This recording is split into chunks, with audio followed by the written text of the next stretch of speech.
what we do, it gave me the jitters a little bit, because it sounds really serious and quite severe.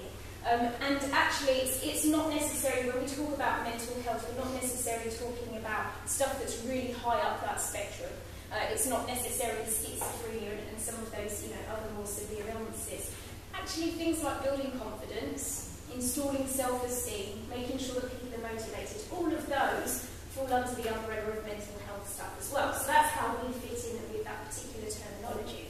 But in terms of mental health issues in young people, what do you know about those at the moment? Do you think that we are predicting that mental health issues are going to be declining or increasing over the next few years? What have you heard? I would say increasing. Increasing? Is everyone, I get some nods there? Alright, so what we're seeing then is over time, mental health issues in young people are going up.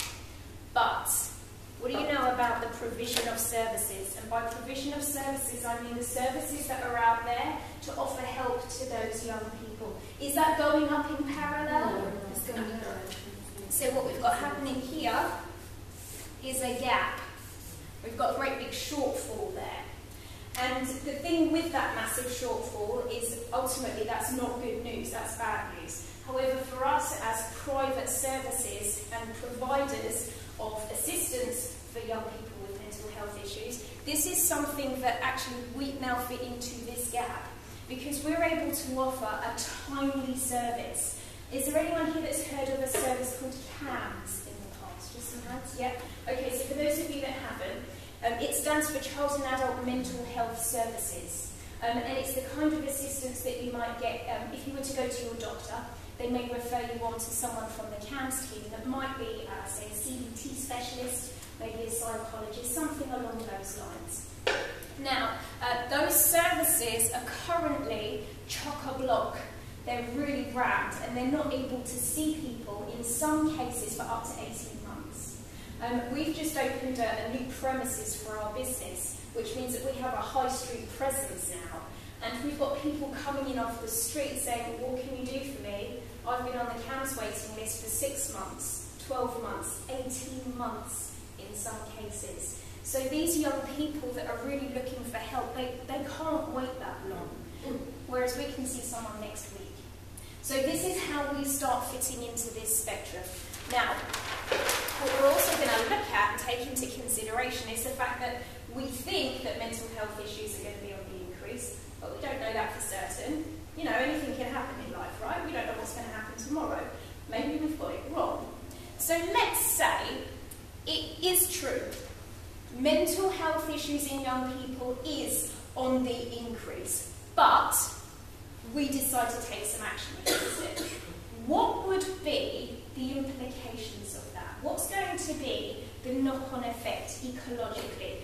If we did actually take some action, what would we see happening in society, in our communities? What would happen for those young people if we did do something about this now? What do you think? Give me some ideas. Less crime? Less use of drugs. Less bullying. Less drugs. Bullying. Yeah, what else? Self-harming. Less self-harming. Increased confidence. Okay, so we're going to go up on the More confidence. rounded adults. Yeah, I'm just going to put better adults. Yeah. Adults, yeah. What about financially? Because this all looks really good. But there's going to be someone counting the pennies here, isn't there? So what's that going to mean for us financially? If we take this action, is this going to be cost effective in the long run, but maybe a little bit tricky in the short term? What do you think? Yeah? Okay, so we're going to have to invest, aren't we? So we're going to have to up our investment, but what we might see in the long run is that we actually end up saving money because we're not having to put it into all of these, resolving all of these issues here. Does that make sense? Yeah. Okay, good stuff. So let's say then that it is true. Mental health issues in young people is on the increase, but we don't do anything about it. What's the implications there? What will our outcomes be?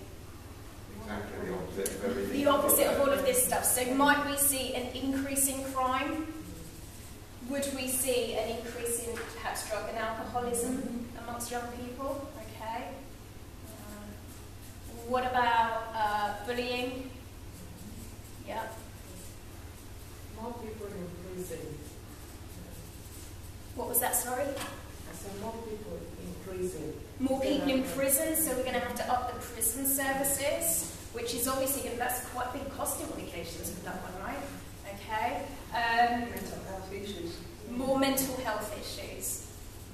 Okay. And it's long term as well, because of the effect on those people's children. Absolutely, so we end up with a generational issue, don't we? Yeah, okay. So I'm going to put troubled families, because it's going to extend beyond that individual, isn't it? What about the financial implications then for the rest of us? If we go down that way. It would increase. It would increase. Do you think we would end up spending more here than we end up spending over here? Yeah? Okay. So we're going to see lots of money being spent. Alright, let's do the flip side then. So let's say we do take some action against preventing mental health issues in young people. But it turns out we got it wrong. It was never on the increase. We overreacted. We've taken all of these measures that we probably didn't really need to take. What are going to be the implications of that? Well, you're still going to have children with more confidence and better self-esteem. Okay, so we still see all of the good stuff happening. Yeah? Are we spending money unnecessarily? No, just you're actually increasing children's confidence. Okay, so we are going to be spending money, but we say that's a good thing. Now, just to throw it out there, because this has come up when I've had this conversation with people before, some people have said to me in the past, actually, if we invest money in a problem that we don't have, we could end up creating the problem, because we start drawing awareness towards something that didn't, wasn't really there, didn't exist. What do you think about that? No? I think you prevent. So it's still going to be preventative measures. Okay, so we're still going to prevent issues. Which will lead to a better society. Yes. So society still manages to improve as a whole. Yep. Okay. How about then, it's not true, there were never any mental health issues increasing, but we didn't do anything about it, we didn't take any action. Status quo. Everything stays the same, yes? Alright, now here's the thing. Realistically, we cannot predict the future. We don't know whether it's true or not true, because we don't really know what's going to happen tomorrow, next week. We can make probably some fairly accurate guesses and accurate predictions, but anything could happen. But we do get to choose whether we take action or whether we don't. And I, for one, I prefer the prospects of what's happening here to what would happen over here. So even though we don't get to predict the future, we do get to choose what we do. We do get to choose the action that we take. And for me, I would rather know that I'm leaving behind a better legacy to the next generation than the one that we inherited. Does that make sense? Good. Now you've been sitting down for far too long already. So I want you up on your feet, and I would like you to introduce yourself to some of the other people that are in the room here today. I want you to tell them your name. I want you to tell them where you are from in the world. And I also want you to tell them what is your bigger vision.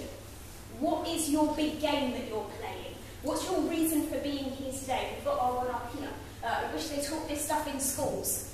The good news is we're getting there. We're actually doing that already, but our overall goal is to actually get this woven into the curriculum in some way, so that emotional intelligence becomes as important as the academic intelligence stuff. What's your bigger game? What's your reason for being here today? And as you talk to others, I want you to look out for the coincidences, because there will be some. You'll probably find that there's someone here who has the same goal or the same dream as you. Make sure you get their number. We've had it before where we've had next door neighbours who were in the same room talking to each other. They didn't know that they were neighbours either. Wow. So listen out for those sorts of coincidences too. So on your feet, I'll give you a few minutes. Off you go.